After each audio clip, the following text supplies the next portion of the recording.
everybody. Mrs. Colby here with another day of picture books and puppets. We're here with Toby today. Yeah, hi Mrs. Colby. Hi Toby. You look really great today. Thanks. I thought I'd wear my Tampa Bay Rays hat. Well, you look really good in it. Do you like the Rays? I love the Rays. I love anybody in baseball, but I really do love the Rays. Well, that is good. Hey, I brought my mitt today just in case you might want to throw some balls with me. Well, I could do that. You have your mitt? Yeah, I brought my baseball. Well, that's good. Let me tip your hat back a little bit. Oh, thanks. That's better. Yeah, I'm really missing my friends and my baseball. And I thought maybe we could play some catch today. My dad played with me last night. He did? Yeah, my dad's a really good baseball player. He even plays in a league on his own with his friends. Oh my goodness, your leg's falling down over here. Thanks. You're so nice to me. Well, you're very nice to me too, and I enjoy having you here. Yeah, me and my dad played, and sometimes he even slides into home base when he plays with his team. He does? Yeah, it's with our church. He plays on a church team. Well, that is so cool. Yeah, I really can't see. I might have to take it off. All right, oh boy. Now you have hat head. Oh, I hate hat head. Here. Let me fluff up a little bit for everybody. How's that? Well, it's a little bit better, but it's kind of, let me fluff up in the front here. Oh, well, I don't want to be too girly and fluff up too much, but thanks. You're welcome. So you played baseball last night? Yeah, we played another game of Candyland. We're like addicted to Candyland. Now we play it every single night, and I'm getting a little bit tired of it. Well, does Mikey play? Yeah, we play because it's about the only game that Mikey can play. He doesn't really get a lot of games yet. And Whitty, well, Whitty's Whitty. Winnie can't play any games yet? No, she's just a baby. But she does, guess what she did yesterday? What did she do? You won't believe it. She smiled at me. She smiled at you. Yeah, it was so funny. I was going, wah, wah, wah, wah, wah, right in her face, and she smiled from ear to ear. She almost giggled, but she didn't. Well, that's so nice of you to try to make her smile. I know it is fun to get in front of babies and just kind of make a face at them and everything. Do, do, do, do, do. We say all kinds of weird things to babies, don't we? Yeah, I kind of talk in a language that doesn't even make sense. I go, goo goo gaga, boo boo ba ba. I do everything to try to make her smile. I know. I have done some pretty weird things myself. When you see a baby, all of us kind of get in their face and go, ooh, blah, blah, blah, blah, blah. Yeah, that's so funny. I used to, with Tyler, when he was little, if we would sneeze, like a fake sneeze in his face, he would crack up. A fake sneeze? I'm going to try that with Whitty. There we would go, and Chewy. And he would just belly laugh at us. He thought we were the funniest thing ever. Man, I never tried a sneeze before. I'm going to try it with Whitty. Chewy. See if she'll smile at me. She probably will. I'm so adorable, though, that she'll probably smile at me anyway. I just go, love you, Whitty. But she definitely can't play Candyland. Well, that'll be coming. Yeah, maybe someday I could teach her to play baseball. She probably would like that. Yeah. Hey, I've been seeing your poetry props, and I've been practicing one of the poems. You want to hear it? I would love to hear it. I see you brought your mitt, too. Yeah, that's my baseball mitt. I had to work it in to get it just perfect to be able to throw the ball. Well, that's good. All right, you want to hear my poem? It's called Play Ball. That's a good one. Have you been watching all the poetry? Yeah, I know a lot of poems. Well, the first one we're going to do is, hey, is that the phone? It is the phone, but we're not going to get it. We'll wait. I'll pick it up next when I get done with this. All right, totally fine. Okay, here I go. Okay, let's play. I think we have everyone we need. I'll be the strong-arm pitcher that throws with blinding speed. Pete will be the catcher who squats low and pounds his bit. And Mike will be the home run king who snarls and waits to hit. Crack! One loud, long, hard and high, way out beyond the wall. Okay, let's get started. What? Oh, you could be the ball. Toby, that was so good. And that's exactly what you're supposed to do at the end, is you find somebody to look at and tell them they can be the ball. You did so great. Thanks, Mrs. Colby. I practice every day. I rewind it, practice again. If you guys haven't seen poetry and props yet, You've got to see it. So much fun. You get to learn a whole bunch of poems, and now I know kind of a lot of them. Do you know another one? Yeah. I know Gum Eyeball, the one with the eyeball of the gumball machine. All right, let's see it. Just a minute. Okay, got it. There's an eyeball in the gumball machine, right there between the red and the green, looking at me as if to say, you don't need any more gum today. That was good, Toby. You are getting really good at those. Yeah, I think all the kids should watch. It's so much fun. You can learn a whole bunch of poems that you can tell your friends. Well, that's good. I even think Mrs. Choate is having some kids on. She might even have you on to do a poem for the kids on our morning announcements. She would? Oh, man. I could be like a superstar. You could be like a superstar. That would be so fun. All right, I'm going to think about it. All right. Well, I better go. I got to get home and I got to try to make Winnie laugh again. I'm going to really try that sneeze thing. Well, that's good. That will be a great thing. Okay, well, I'm going to put you over here. We're out on the porch because it's such a beautiful day, and then we know it's going to be getting hot. So we're out here on the porch a little bit. Yeah, it's so nice out here. And I can see all the birds and the bushes and the fan. Well, that's good. Okay, well, let's put you over here to sit. And I'm going to read a story called A Rose for Pinkerton. Have you ever read a Pinkerton story? Oh, yeah, he's a giant dog. I really love him. I think he might be a Great Dane. Okay. Well, we're going to read, and we'll see you sometime later this week. All right. Bye, you guys. Have a great day. Tune into Poetry and Props. You're going to love it. So much fun. Okay, Toby. Bye. I'm going to put you over here just to sit for a little bit, if you don't mind. Oh, gosh, I'm so sorry, buddy. There. Sit right there. Okay.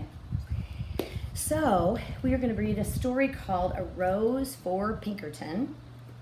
And it's the story and the illustrations are by Stephen Kellogg.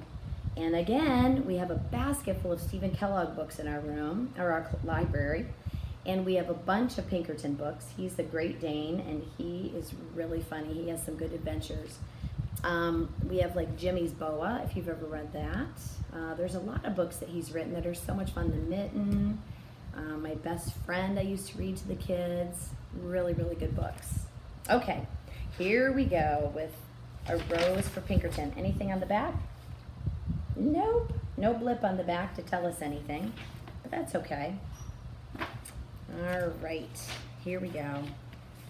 Pinkerton, are you lonely? Do you miss curling up with your brothers and sisters? We should get some other Great Dane puppies to play with, Pinkerton. I think he's trying to tell you he agrees with me. Look, here he is dreaming of his little litter when he was born. And then down here, he's dreaming of playing. And then he's just trying to find some things to do in the house that are a little bit bothersome. Poor guy, doesn't even have any buddies to play with. One Great Dane is enough. The only other pet I would consider would be something quiet, like a goldfish. I'll go find a friend for you, Pinkerton. Oh, this is the perfect place. And she's going into the International Pet Show. That means animals from all over the world. And her mom told her the only thing she would like her to have is a goldfish. Well, Pinkerton couldn't curl up with a goldfish. And he couldn't play with a bird. Maybe a kitten would be just right. And look at, here they are in like the house of kittens. There are so many kittens there. I'm going to see if I can get a close-up of the kitten page. Oh my gosh, would it be so much fun to go get one of those little guys to take home? Or 2 or 3 or 4? There is nothing like a little kitten. Sorry, my pages are stuck. It says here in my book, The Great Dane puppies and kittens can be good friends. And here they are looking at some kittens. And this is the author of Take Home a Spring Bouquet of Kittens. Ask the author, Miss Sarah Chattercat. And here she is. Here's a surprise for you, Pinkerton. Her name is Rose. It says in this book by Sarah Chattercat that Great Dane puppies and kittens can become great friends. So here she is leaving. She's got her little box with her little kitty in it. And there she's taking it home to show Mama. Look what I got for Pinkerton. A little kitten named Rose. Uh-oh, look on the cover of the book. Look at Pinkerton, look at her. I don't know what he's thinking.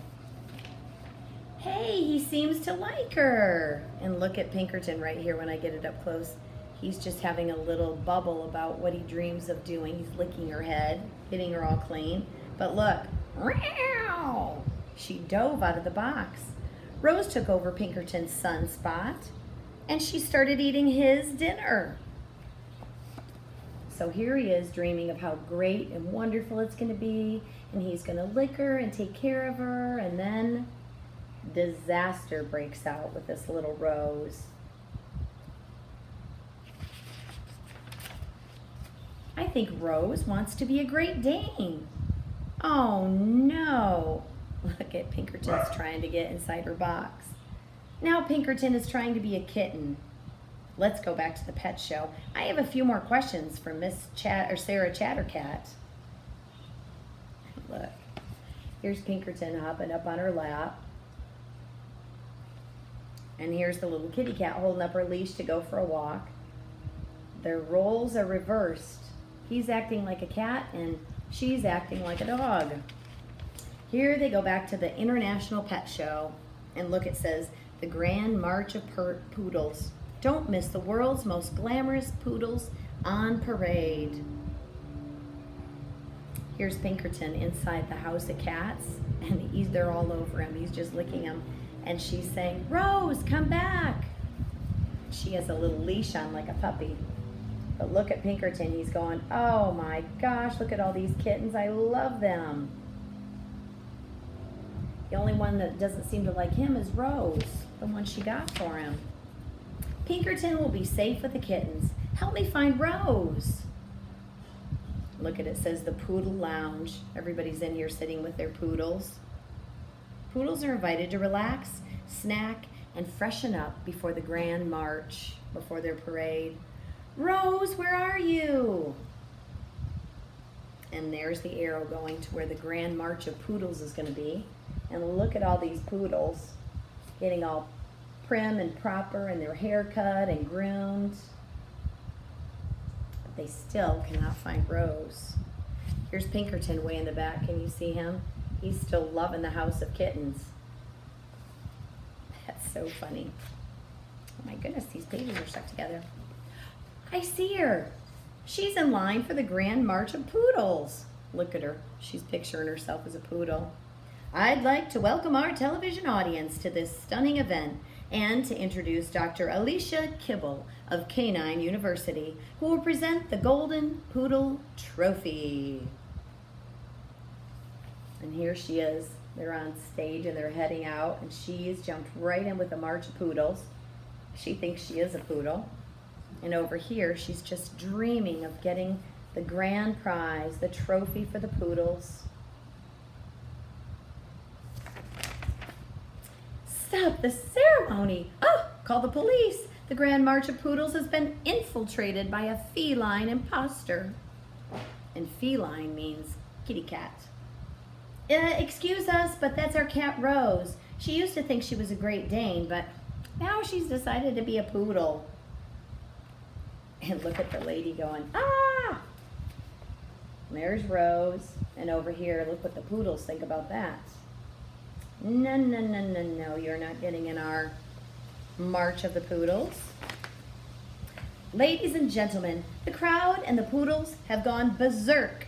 They're chasing the intruding cat toward the castle of kittens. Look what happened. Everybody was watching, and now it is just a big madhouse. I'm hoping that's close enough that you can see that. There's a monster in the castle of kittens.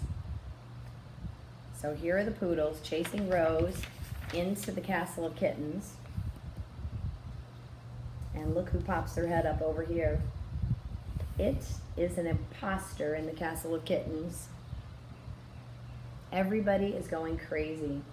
You might have to come in and get this book again because the pictures are so funny and there's so much detail in them. But look what happened at the end.